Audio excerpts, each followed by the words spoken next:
주일 오전 예배 여러분들을 주님 이름으로 환영합니다. 찬송가 288장 찬송하면서 예배를 준비하도록 하겠습니다. 찬송가 288장입니다.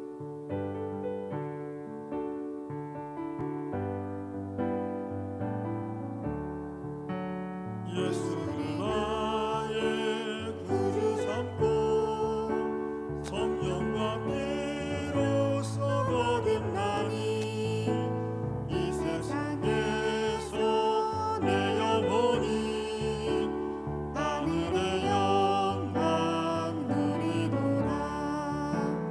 이것이 나의 간증이요 이것이 나의 나 사는 동안 끊임없이 우주를 찬송하리로다.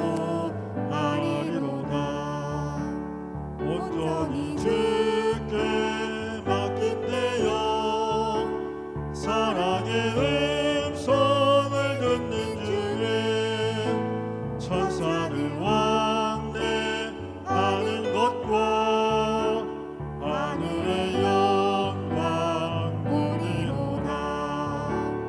이것이 나의 간증이요 이것이 나의 찬송일세. 나 사는 동안 끊임없이 구주를 찬송하리로다. 주 안에 기쁨 누림으로 마음의 세상과 나는 방법 없고 구속한 주만 보이도다. 이것이 나의 간증이요 이것이 나의 찬송일세. 나 사는 동안 끊임없이 구주를 1절부터 한번 더 부르겠습니다. 예수를 나의 구주 삼고 예수를 나의 구주 삼고 성령과 피로써 거듭나니 이 세상에서 내 영혼이 하늘의 영광 누리로다. 이것이 나의 간증이요 이것이 나의 찬송일세. 나 사는 동안 끊임없이 구주를 찬송하리로다. 온전히 주께 맡긴 내 영 사랑의 음성을 듣는 중에 천사를 왕래하는 것과 하늘의 영광 보이로다. 이것이 나의 간증이요 이것이 나의 찬송일세.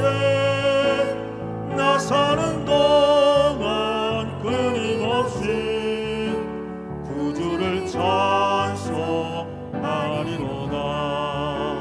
주 안에 기쁨 누림으로 마음의 풍랑이 잔잔하니 나는 방법 없고 구속한 주만 보이도다. 이것이 나의 간증이요 이것이 나의 찬송일세. 나 사는 동안 끊임없이 구주를 이것이 나의 간증이요 이것이 나의 간증이요 이것이 나의 찬송일세. 나 사는 동안 끊임없이 구주를 찬송하리로다.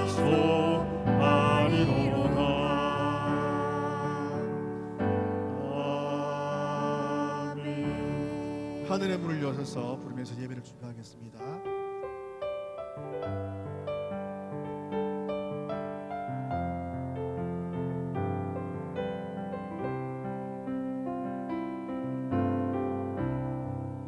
하늘의 문을 여소서 이곳을 주목하소서 주를 향한 노래가 꺼지지 않으니 하늘을 열고 보소서 이곳에 임재하소서 이곳에 임재하소서 주님을 기다립니다. 기도의 향기가 하늘에 닿으니 주여 임재하여 주소서 오소서 이곳에 앉으소서 이곳에서 드리는 예배를 받으소서 주님의 이름만이 오직 주의 이름만 이곳에 하늘의 문을 여셔서 이곳을 주목하소서. 처음부터 부르겠습니다. 하늘의 문을 여소서 이곳을 주목하소서 주를 향한 노래가 꺼지지 않으니 하늘을 열고 보소서 이곳에 임재하소서 이곳에 임재하소서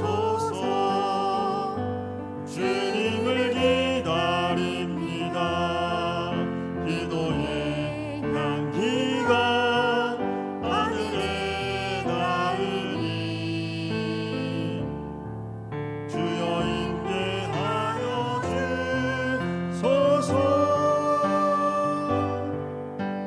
이곳에 오소서 이곳에 앉으소서 이곳에서 드리는 예배를 받으소서 주님의 이름만이 오직 주의 이름만 이곳에 오셔서 이곳에 오셔서 이곳에 앉으소서 이곳에서 드리는 예배를 받으소서 주님의 이름만이 오직 주의 이름만 이곳에 있습니다. 아멘. 할렐루야. 찬양대 임내송으로 하나님께 예배를 드립니다.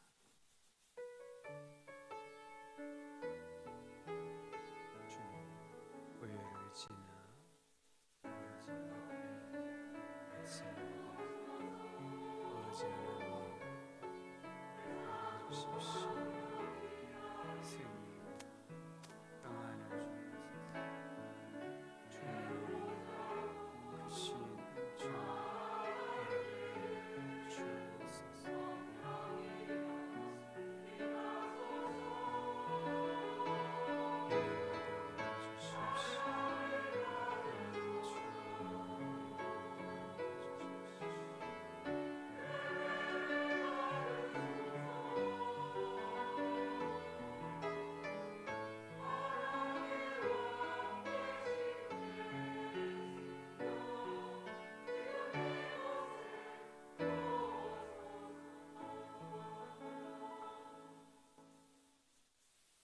찬송가 19장입니다.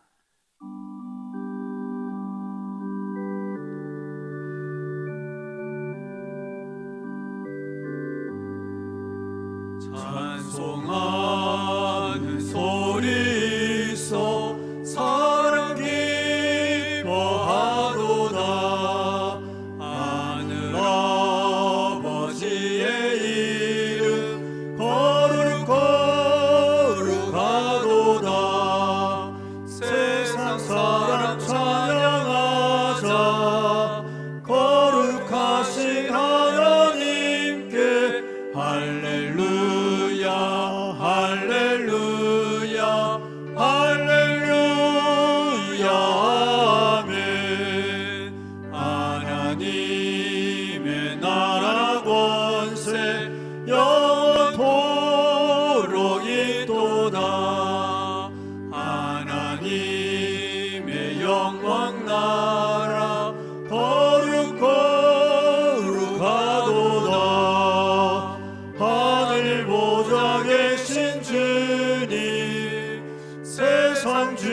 이루신 섭리 그 뜻대로 되도다.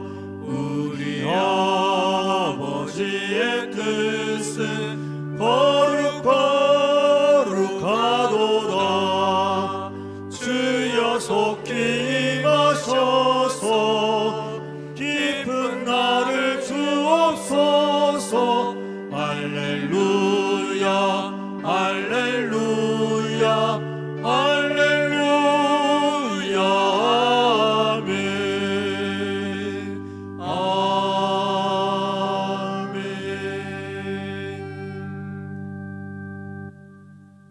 사도신경으로 우리 신앙을 함께 고백하겠습니다.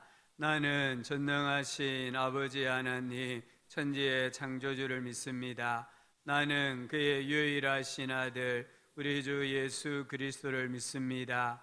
그는 성령으로 잉태되어 동정녀 마리아에게서 나시고 본디오 빌라도에게 고난을 받아 십자가에 못 박혀 죽으시고 장사된 지 사흘 만에 죽은 자 가운데서 다시 살아나셨으며 하늘에 오르시어 전능하신 아버지 하나님 우편에 앉아 계시다가 거기로부터 살아있는 자와 죽은 자를 심판하러 오십니다. 나는 성령을 믿으며 거룩한 공교회와 성도의 교제와 죄를 용서받는 것과 몸의 부활과 영생을 믿습니다. 아멘. 전종교 장로님 예배를 위해 기도하시겠습니다.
주시는 하나님 말씀은 구약 성경 미가서 6장 6절입니다.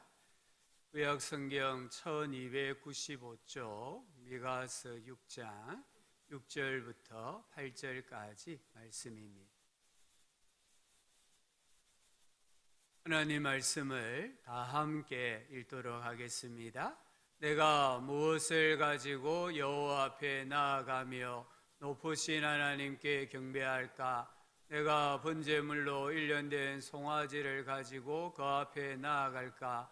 여호와께서 천천의 순양이나 만만의 강물 같은 기름을 기뻐하실까? 내 허물을 위하여 내 맏아들을 내 영혼의 죄로 말미암아 내 몸의 열매를 드릴까? 사람아, 주께서 선한 것이 무엇임을 내게 보이셨나니 여호와께서 내게 구하시는 것은 오직 정의를 행하며 인자를 사랑하며 겸손하게 내 하나님과 함께 행하는 것이 아니냐. 아멘. 할렐루야. 찬양대 하나님을 찬양합니다.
아멘. 예, 음력으로 설을 이틀 앞두고 있습니다. 우리는 신정을 지키기도 하지만 우리 민족은 또 음력설을 크게 지키는 민족인데요. 올 한 해 동안에도 하나님께서 일하시는 그런 은혜가 우리 가정마다 임하기를 축복합니다. 우리 마음을 담아 삽디자우로 한번 인사합시다. 하나님께 큰 복을 받읍시다. 아멘. 오늘 읽은 미가서는 모레셋 사람 미가에게 임한 하나님의 말씀입니다.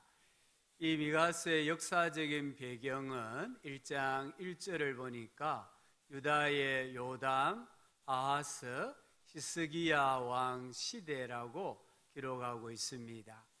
이 요담 왕의 시대는 겉으로 보기에는 평화로워 보였지만 백성들이 여전히 변질된 신앙을 가지고 살았던 시대였습니다.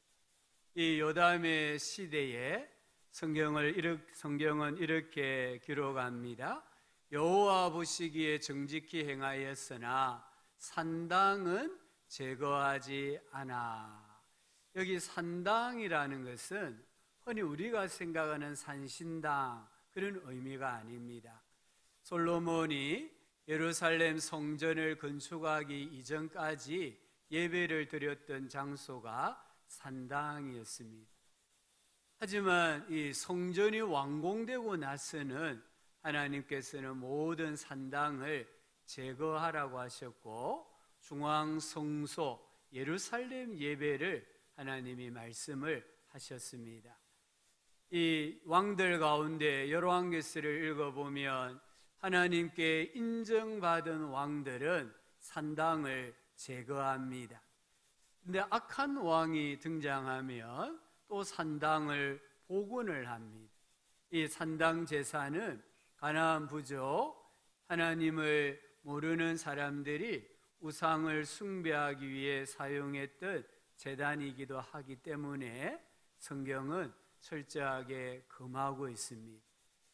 또 이 아하스 시대는 두 가지를 알 수 있습니다. 하나는 자기의 아들을 불 가운데로 지나가게 하였다. 이 말은 인신 제물을 우상에게 바쳤다 이런 뜻입니다. 또 한 가지는 이 아하스가 아수르의 수도 다메섹을 방문했다가 그곳의 신전을 보고는 아주 큰 놋 제단을 본떠서 예루살렘 성전에 둔 것입니다. 원래 하나님이 명하셨던 놋 제단을 치우고 그 이방 신전에 놋 제단을 만들어 세워놓고 그 위에 제물을 바쳤던 왕이 아하스입니다. 그 다음에 히스기야 왕이라고 했습니다. 이 히스기야 왕은 우리가 잘 아는 왕이잖아요. 역시 두 가지를 기억해야 됩니다.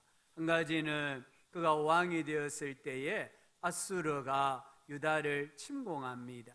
그때 히스기야가 하나님을 의지하지 않고 왕궁과 성전에 있는 금은 보화를 다 모아서 아수르 왕에게 갖다 주어 왕의 마음을 사려고 했습니다.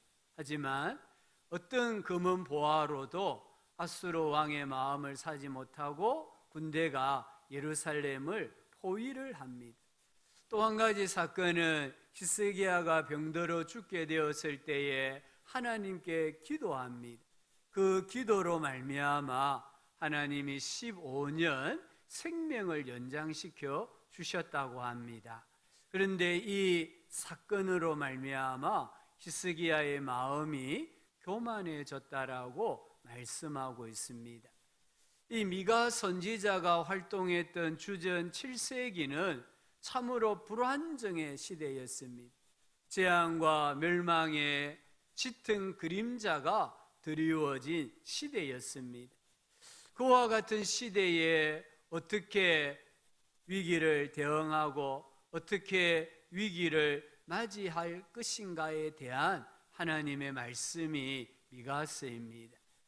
이처럼 불안정하고 내일 일을 잘 모르고 또 재앙과 멸망의 소식들이 계속하여 들려올 때에 이스라엘 백성들은 이렇게 질문합니다. 내가 무엇을 가지고 여호와 앞에 나아가며 높으신 하나님께 경배할까?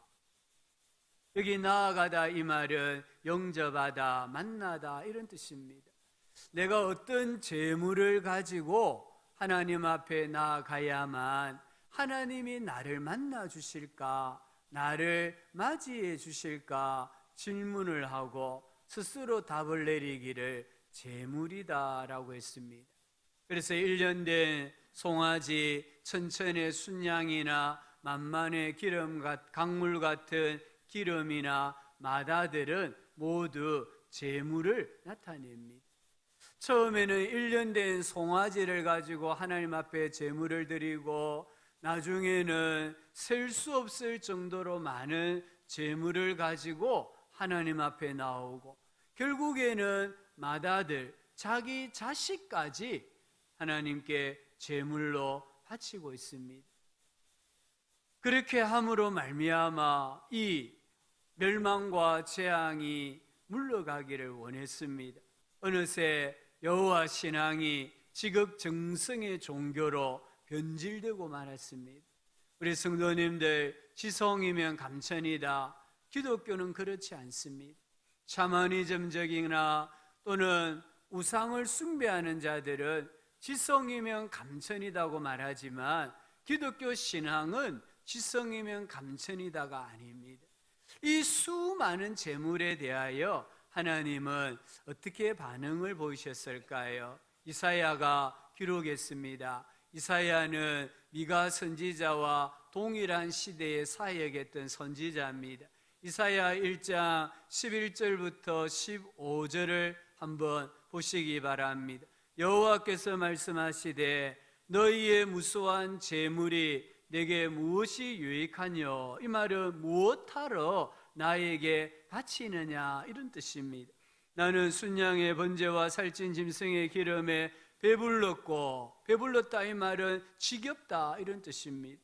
나는 수송아지나 어린 양이나 순염소의 피를 기뻐하지 아니하노라, 싫어한다고 하십니다.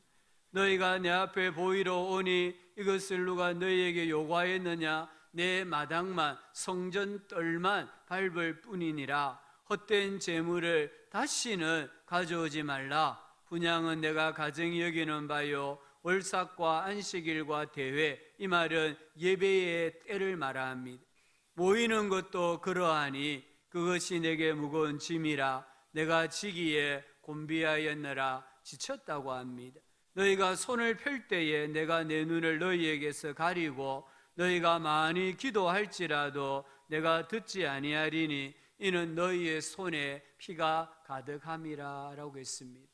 하나님은 그 수많은 재물을 기뻐하시지 않는다고 했습니다. 오히려 지겹다라고 하시고, 오히려 참을 수 없다라고 말씀하시고, 너희들이 수많은 재물을 나에게 가져온다 할지라도 하나님께서는 그 기도를 듣지 아니하시겠다라고 말씀하셨습니다. 기독교는 지극정성의 종교가 아닙니다. 재물로는 하나님의 진노를 거둘 수 없다는 것을 우리가 꼭 기억해야 합니다. 그러면서 6장 8절은 하나님께서 우리 사람에게 요구하시는 겁니다. 이 재앙과 멸망의 어두운 그림자를 물러가게 할 수 있는 방법을 하나님이 제시하셨습니다. 사람아, 주께서 선한 것이 무엇임을 내게 보이셨나니. 여기 사람은 히브리어로 아담입니다. 아담의 뜻은 흙입니다. 그래서 사람은 흙에서 온 존재라는 뜻입니다. 여기 사람은요, 우리만 가리키는 게 아닙니다. 모든 보통의 사람을 가리킵니다. 흙으로 지어졌고 흙으로 돌아갈 인생이라면 누구나 기억하고 명심해야 할 내용이 8절입니다. 하나님께 나아가는 사람의 본분이 8절입니다.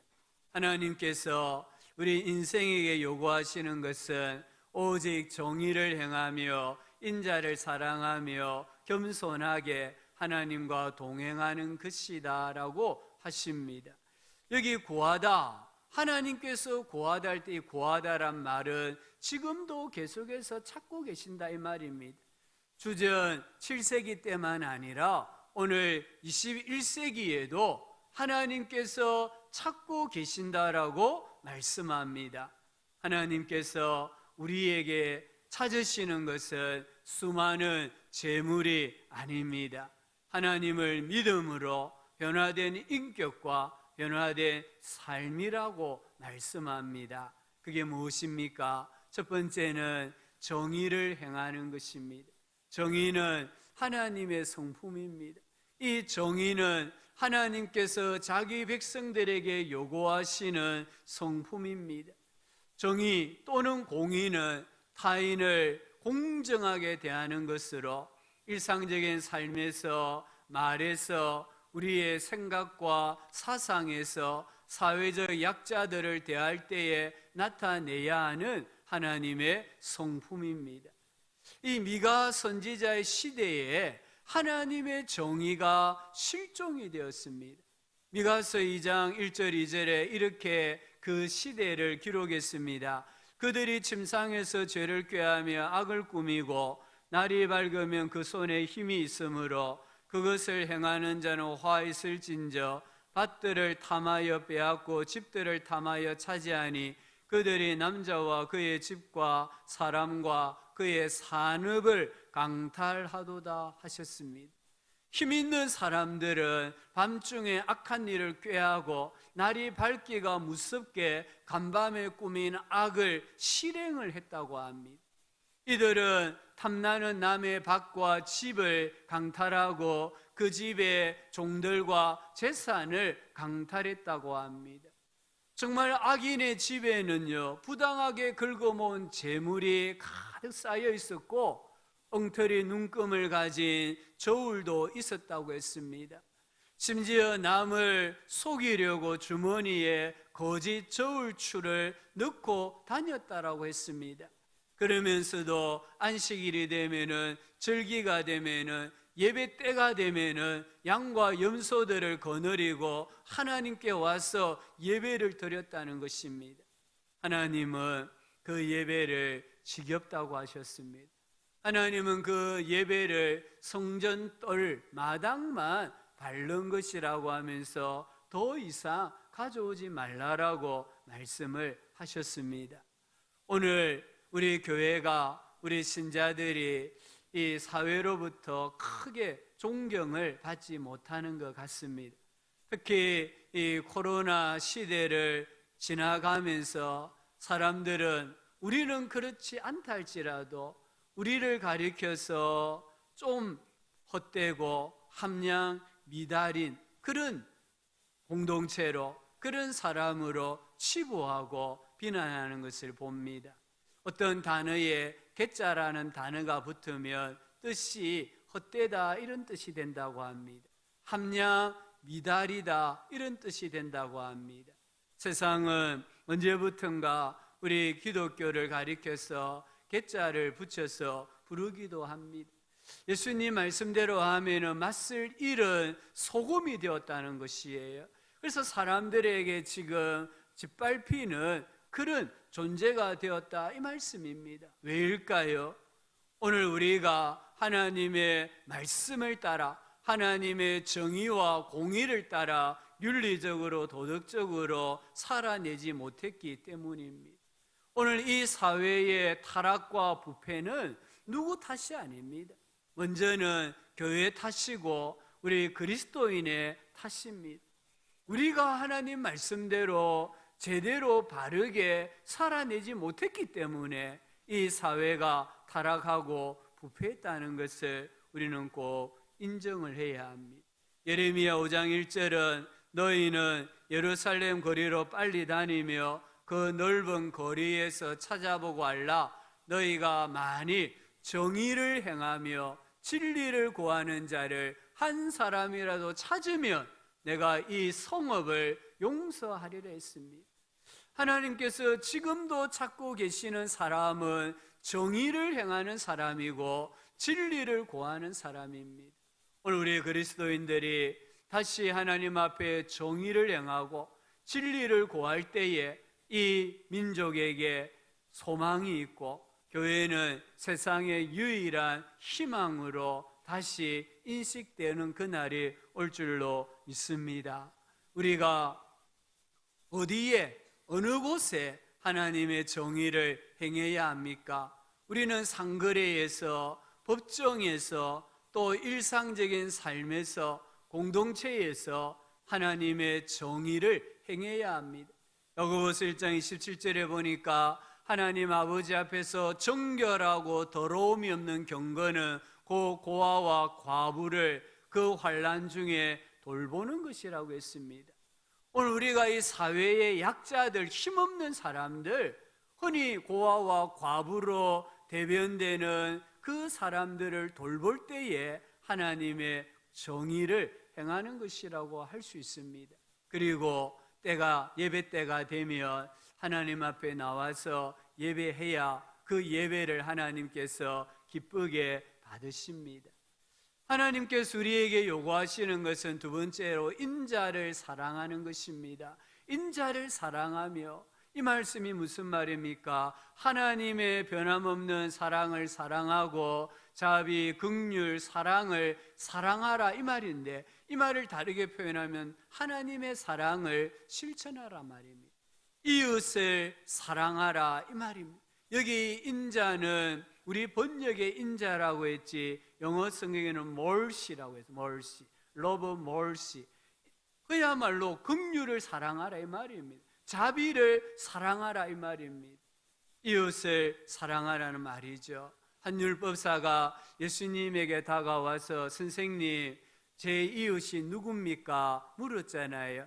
그때 예수님께서 예루살렘에서 여리고로 내려가다가 강도 만나 거의 죽게 된 한 사람의 이야기를 들려주시잖아요.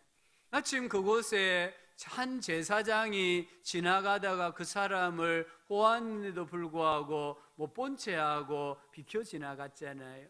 또한 레위인이 이 강도 만나 죽게 된 사람을 보았는데도 그도 역시 못 본 채하고 비켜 지나갔잖아요. 또한 한 사마리아 사람이 이 강도 만나 죽게 된 사람을 보았고, 이 사람은 이 지금 강도를 만나 죽어가는 이 사람을 긍휼히 여기고 불쌍히 여기고 상처를 치료해 주고 충분히 휴식을 취할 수 있도록 배려해 주었잖아요. 예수님이 율법사에게 물었습니다. 너가 생각하기에 이 세 사람 중에 누가 이웃이냐? 이때에 율법학자가 말하기를, 예, 친절을 베푼 사람입니다. 그래, 맞다. 너도 가서 똑같이 해라. 우리 주님께서는 우리가 이웃을 사랑하는 삶을 살기를 원하심을 우리에게 보여줍니다. 이 코로나 팬데믹이 생각보다 장기화되고 있습니다. 역사를 보면은 코로나와 같은 바이러스, 이 전염병이 오늘 이 시대에 처음 생긴 게 아닙니다. 1세기, 2세기, 3세기에도 중세에도 근세에도 이 전염병이 창궐했습니다. 어떨 때에는 정말 유럽 인구의 3분의 2가 전염병으로 죽었습니다. 흑사병이나 페스트와 같은 전염병이 이 세계를 휩쓸어 갔습니다. 우리가 잘 아는 것처럼 로마 시대의 기독교인들은 박해를 받았어요. 그래서 카타콤, 지하 도시로 들어가서 숨어서 살아야만 했습니다. 로마 시대에 전염병이 창궐했습니다. 정말 온 로마의 거리가 시체로 가득 쌓였다고 합니다. 이 이방 종교단체에서는 감염자가 발생하면 그냥 거리에 내버렸다고 합니다. 던져버렸다고 합니다. 그러나 기독교인은 카타콤에서 나와서 길거리에 시체를 장례를 치러주고 병자들을 돌보았습니다. 병자를 돌보다가 감염이 되면은 함께 죽었습니다. 그때에 생겨난 기독교인의 별명이 무엇이냐면 파라볼라 노이입니다. 파라볼라 노이, 뜻은 곁에 있는 자입니다. 우리 기독교인들은 이웃이 고난을 당할 때에, 전염병으로 죽어갈 때에 그 곁에 함께 있었던 사람이라고 말씀을 합니다. 놀랍게도 전염병이 종식되어졌을 때에 교회들마다 큰 부흥의 역사가 일어났다고 합니다. 오늘 이 코로나가 장기화되면서 우리는 코로나 팬데믹이 종식되기를 기도하고 소망해야 합니다. 그러는 가운데 어떻게 하면 이웃을 사랑하는 삶을 살 수 있을까 고민하고 실천해야 됩니다. 인자를 사랑하며 어떻게 할 수 있습니까? 구제하는 삶입니다. 하나님을 만난 사람들의 공통점은 구제입니다. 예수님을 만난 사람들의 삶은 구제하는 삶으로 변화되어졌습니다. 우리가 잘 아는 백부장 고넬료, 그는 이방인이었습니다. 성경은 그를 기록하기를 그가 경건하여 온 집안과 더불어 하나님을 경외하며 백성을 많이 구제하고 있습니다. 백성을 많이 구제하고, 그래서 사람들은 고넬료를 의인이라고 불렀습니다. 우리 교회도 지난 한 해 부지런히 구제한다고 구제했습니다. 우리 성도님들이 헌금하시는 것으로 또 특별 헌물을 통해서 교회 안에 어려운 성도님들을 정기적으로 또 도와드리고, 사랑의 쌀 나눔을 하고 사랑의 키트 박스를 만들어서 전달하고 또 사랑의 라멘을 전달하고, 지난 주간에는 우리가 또 사랑의 쌀 구정을 맞이해서 사랑의 쌀을 헌물 받아서 나누어 주었습니다. 이런 구제하는 일이 결국에는 인자를 사랑함이라는 하나님의 말씀에 응답하는, 화답하는 행위가 됩니다. 또한 우리는 긍휼을 베푸는 삶을 살아야 합니다. 누가복음 7장에 보면은 또 다른 백부장이 나옵니다. 이 사람 이름은 나오지 않습니다. 그의 사랑하는 종이 병들어 죽게 되었을 때에 유대인 장로 몇 사람에게 예수님을 찾아가서 내 종의 병을 고쳐달라고 청합니다. 이때 유대인 장로들이 예수님을 만나서 이렇게 청하고 있습니다. 이 일을 하시는 것이, 이 백부장의 종의 병을 고쳐주시는 것이 이 사람에게는 너무나 합당합니다. 왜냐하면 그가 우리 민족을 사랑했습니다. 이 이방인 백부장이 유대 사람들을 사랑했다고 말하고 있잖아요. 긍휼을 베풀었다고 말하잖아요. 이 사람은 우리에게 긍휼을 베푸는 사람이니까 예수님, 이 사람이 사랑하는 종의 병을 고치고 살려주십시오라고 요구하는 것을 봅니다. 또한 우리는 용서하는 삶을 서로 살아내야 합니다.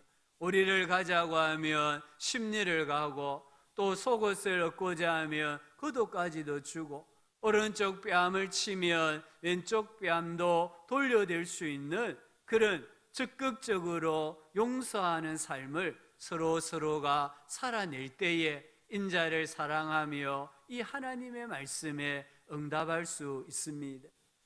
하나님 우리에게 요구하시는 것은 세 번째, 겸손하게 하나님과 동행하는 삶이라고 말씀합니다. 겸손이 무엇입니까? 겸손은 하나님을 하나님으로 인정하는 것이에요.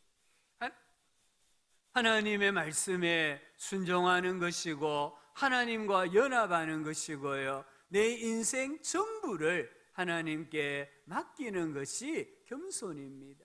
겸손하게 하나님과 함께 살아가는 것이 인생의 본분이고 최고의 행복이라고 성경은 말씀합니다. 이사야 57장 15절은 이렇게 말씀합니다. 내가 높고 거룩한 곳에 있으며, 여기 나는 하나님을 가리킵니다. 하나님은 높은 곳에 계시고 하나님은 거룩한 곳에 계십니다. 근데 그 높고 거룩한 곳에 계시는 하나님께서 통회하고 마음이 겸손한 자와 함께 있다라고 하셨습니다. 눈에 보이지 않는 하나님, 너무나 높은 곳에 계시는 거룩하신 하나님께서 겸손한 자와 함께 하신다라고 말씀하셨습니다. 우리 기독교 신앙의 임무는 겸손입니다. 우리가 처음 예수 믿을 때 겸손하셨잖아요. 하나님의 은혜만 사모하셨잖아요. 그런데 신앙의 연륜이 쌓이고 쌓이다 보니까 나도 모르게 하나님을 의지하는 게 아니라 자기 자신을 의지할 때가 많아지는 거예요. 교만해진다는 겁니다.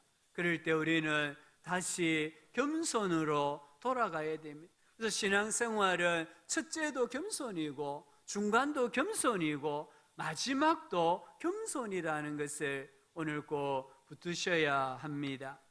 우리 신자들은 겸손해야 됩니다. 욥기 22장 29절에 사람들이 너를 낮추거든 너는 교만했노라고 말하라 라고 했습니다.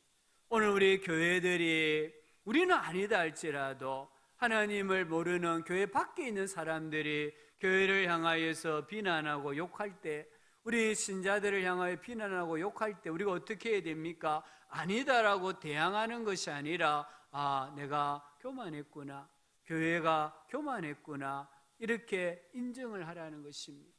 우리가 교만했다는 것을 인정하면은 하나님께서 우리에게 다시 존귀와 영화와 명예의 복을 주신다라고 말씀하셨습니다. 이 교만은 암세포와 같습니다. 서울대 혈액종양내과 김범석 교수님이 암이란 무엇인가? 암은 유전자가 고장나면서 내 몸의 일부가 변형되고 무한 증식을 하는 병이다라고 했습니다. 우리 일반 세포, 정상적인 세포는요, 어느 정도 자라면은 성장을 멈추어요. 근데 이 암세포는요, 어느 정도 성장했습니다. 그래서 몸이 신호를 보냅니다. 너 더 이상 자라면 안 돼 하는데 그걸 무시하고 계속해서 자라는 세포가 암세포라고 합니다. 이 무한 증식을 하면서 다른 세포를 파괴하고 우리 세포, 이 몸의 조직을 파괴하고 나중에는 다른 세포도 암세포처럼 만들고 결국에는 사람을 죽이는 게 암세포잖아요. 교만은 암세포와 같다는 것입니다. 교만한 사람은 공동체를 파괴하고 공동체의 질서를 파괴하고 결국에는 자기 자신도 죽인다는 것을 말씀합니다. 그래서 하나님은 교만한 자와 함께 하시지 않습니다. 그래서 하나님은 교만한 자를 대적하십니다. 교만한 자를 물리치십니다. 오늘 우리 성도들이, 우리 교회가 다시 한번 겸손의 자리로 돌아가야 합니다. 우리가 이 코로나 시대를 지나가면서 겸손으로 허리띠를 동이고 겸손으로 다른 사람에 대해서 좋게 이야기하고 평가하고 겸손하게 살아갈 때에 하나님이 우리와 함께 하시고 이 재앙과 멸망의 어두운 그림자가 물러가는 역사가 일어나게 될 것입니다. 오늘 우리는 아주 심각한 위기에 처해져 있습니다. 사람들은 우리를 향하여서 참 크리스천이 아닌 것 같다라고 이야기합니다. 우리가 기독교적인 열심만으로 이 세상의 비난과 이 세상의 정죄를 우리가 어떻게 이겨낼 수 있겠습니까? 오늘 우리는 참 크리스천이 되어야 합니다. 하나님께서는 우리가 참 교회가 되고 참 기독교가 되고 참 크리스천이 되는 방법을 말씀해 주셨습니다.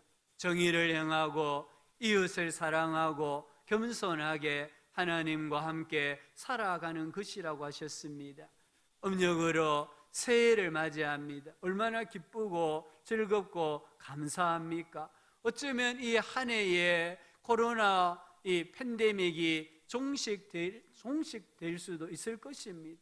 많은 전문가들은 그렇게 기대하고 있습니다. 정말 올 한 해에 우리 성도님들, 하나님께서 요구하시는 인생, 하나님께서 지금도 찾고 계시는 인생이 되고 교회가 되므로 우리가 이 사회에 짙게 드리워져 있는 재앙과 멸망과 불안정의 그림자를 물리치는 그런 교회가 되고 정말 세상의 희망이 되고 세상의 희망이 되는 교회 성도가 되실 수 있기를 주의 이름으로 축복합니다. 우리 모두 한 해 동안 교회와 가정과 일터에서 심령이 가난한 자로, 애통하는 자로, 온유한 자로, 의에 줄이고 목마른 자로, 긍휼히 여기는 자로, 화평하게 하는 자로 살아감으로 의로운 한 사람 예수 그리스도를 닮아가는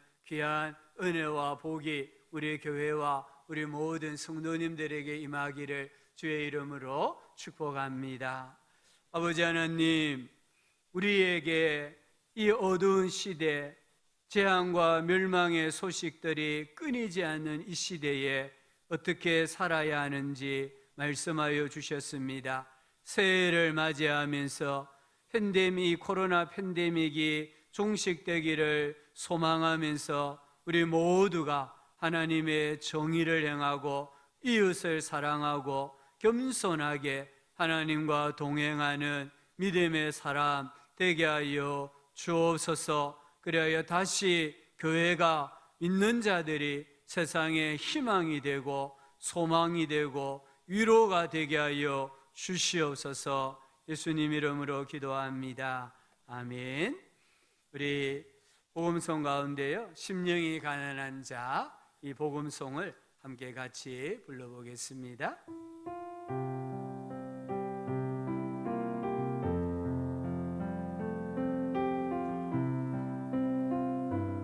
심령이 가난한 자는 심령이 가난한 자 천국이 저희 것이요 천국이 저희 것이요 애통하는 자 애통하는 자는 복인데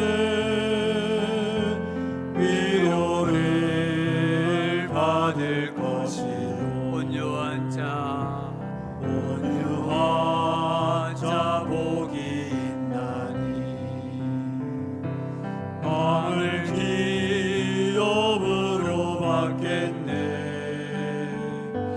의에 줄이고 목마른 자는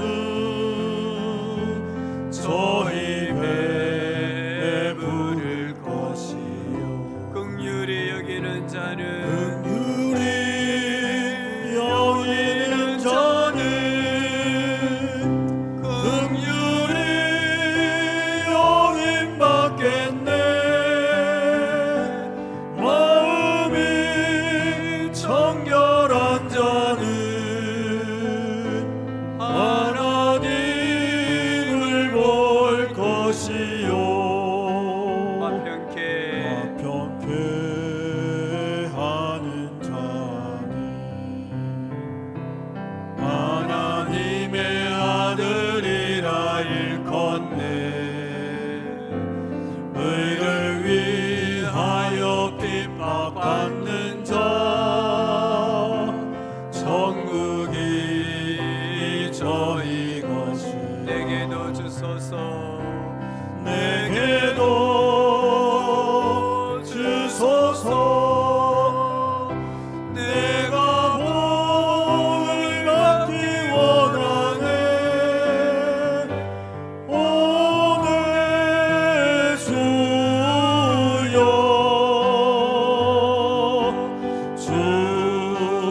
주소서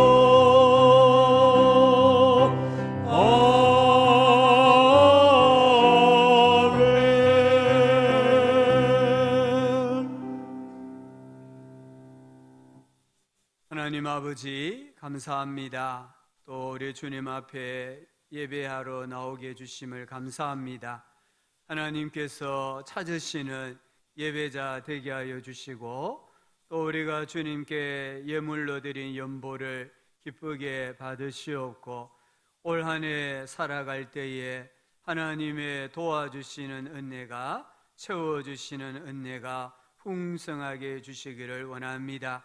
성도님들의 일터에 복 주시고 회사 생활에 학업에 복 주시고 생각하고 구하는 것 그 이상으로 채워주시는 하나님의 복을 다 경험하게 해주시기를 원합니다. 우리 모든 성도님들 영혼이 잘 되게 하시고 검사가 잘 되게 하시고 강건케 하여 주옵소서. 가정가정마다 샬롬의 복을 허락하여 주시옵소서. 그리하여 하나님께 영광 돌리고 감사하고 사랑하며 살게 하여 주옵소서. 예수님의 이름으로 기도합니다. 아멘. 경고 말씀 몇 가지 드리겠습니다. 우리 내일부터 2월 2일까지 구정 명절 연휴입니다.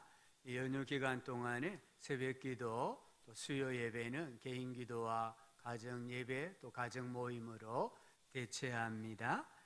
혹 명절 기간 중간에 또 급하게 교회 연락할 일이 있으면 우리 교역자들에게 해주시기 바랍니다. 예, 우리 또 6월 달부터는 주일 오전 예배를 1부 9시 반, 2부 11시 두 번으로 나누어 드린다는 것도 기억해 주시기 바랍니다. 예, 성경 통독, 장례 마침, 새가족 속에 다 기억해 주시고 또 기도해 주시고 또 잘 교제를 나누시면 좋겠습니다. 기도하겠습니다. 구주 예수님의 은혜와 하나님 아버지의 큰 사랑과 성령 하나님의 함께하여 주시고 교제하여 주시고 인도하여 주시는 은혜가 하나님을 온전히 신뢰하며 하나님이 찾고 계시는 한 사람이 되어 나라와 민족을 살리고 교회를 살리고 자기의 신앙을 바르게 세워가기를 소망하며 다시 세상으로 나아가는 모든 성도들의 삶 가운데 비록 앞두고 사신 교회 위에 영원토록 함께 있을지어다. 아멘. 아버지 하나님 감사합니다.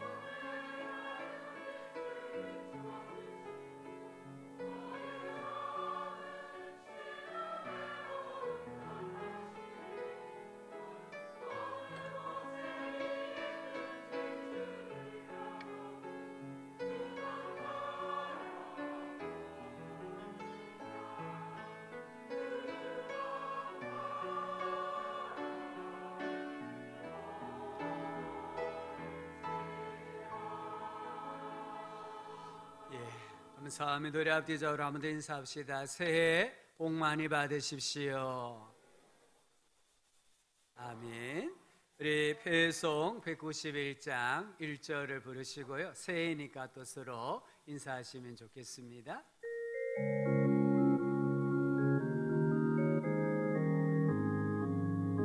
내가 매일 기쁘게 순례의 길 행함은 주의 팔이 나를 안보함이요 내가 주의 큰 복을 받는 참된 비결은 주의 영이 함께함이라 성령이 계시네 할렐루야 함께하시네